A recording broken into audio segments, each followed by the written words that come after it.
عقد مجلس وزراء حكومة ولاية بونتلاند الفيدرالية في الصومال اليوم اجتماعا استثنائيا في العاصمة غاروي برئاسة الرئيس سعيد عبد الله دني.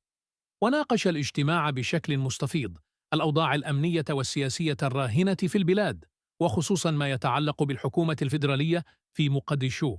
وقد تمخض عن الاجتماع بيان ختامي: انتهاء الولاية الرئاسية.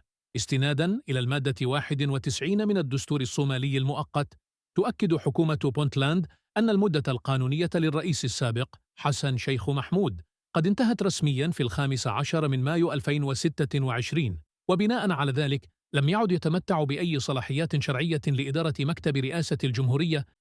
ويشير البيان وفقا للمادة 60 من الدستور إلى أن الولاية القانونية لأعضاء البرلمان الفيدرالي بغرفتيه العليا والسفلى قد انتهت في 14 من أبريل عام 2026، مما يعني زوال الصلاحيات التشريعية للمجلسين.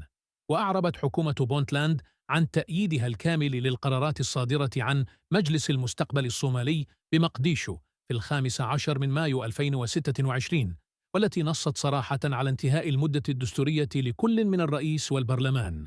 واستنكر البيان محاولات الحكومة الفيدرالية التدخل وإعاقة العملية الانتخابية في الولايات الأعضاء، واصفا هذه التحركات بأنها تفتقر للشرعية الدستورية وتخالف التوافقات السياسية لعام 2012. ووجهت الولاية نداء إلى الهيئات والمؤسسات الدولية المانحة لضرورة التعامل والتنسيق المباشر مع حكومة بونتلاند، وذلك حتى يتم الوصول إلى توافق وطني جديد يعيد بناء مؤسسات فيدرالية ذات شرعية قانونية.